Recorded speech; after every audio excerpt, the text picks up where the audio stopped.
আজকে যে নাইট ব্যাপী শ্যাডো ক্রিকেট প্রতিযোগিতা চলছে, কটা টিম অংশগ্রহণ করেছে? এটার মধ্যে 20টা টিম অংশগ্রহণ করেছে। দেখা যাক 24 টিমের মধ্যে আমরা পরিচালনা করার চেষ্টা করছি। দেখা যাক, এখনো পর্যন্ত শেষ হয়নি। কেমন লাগছে খেলাটা করে? খেলাটি খুব সুন্দর, খুব সুন্দরভাবে পরিচালনা হচ্ছে। এই খেলাটা কত বছর ধরে চলছে? এই খেলাটা গত 5 বছর ধরে চলছে। কি নাম তোমার? Ramzan Mir. Shadow cricket night প্রতিযোগিতা শুরু হয়েছে, এটা কটা টিমের হচ্ছে? এটা মোটামুটি স্যার গোটা 25-30 পর্যন্ত এখন পর্যন্ত এখানে এসেছে। তো মোটামুটি পরবর্তীকালে এখন আসার সম্ভাবনা আছে, আরও 10-20টা মতন আসার চান্স আছে। সব ফোনে কথা হচ্ছে। কেমন লাগছে খেলাটা হয়ে? হ্যাঁ, এটা তো একটা গ্রামের সৌন্দর্য, ভালো তো লাগবেই। সবাই আছে আশেপাশে, খেলা দেখছে।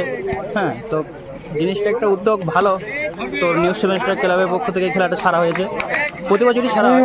তো এই বছরও ছাড়া হয়েছে, মোটামুটি এটা 5 থেকে 6 বছর গড়ালো। তো আমরা এটা এমনিভাবে চালিয়ে যেতে চাই।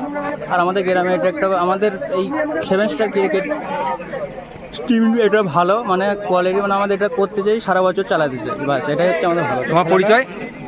গাঁপুলিয়া বাড়ি, সুরজ মণ্ডল। সেভেনস্টার ক্লাবের পক্ষ থেকে খেলাটা আমাদের ছাড়া হয়েছে, প্রতি বছরই হয়। তো এবছর একটু এই দুর্যোগের কারণে একটু টিমটা কম হয়ে গেছে, তো হবে।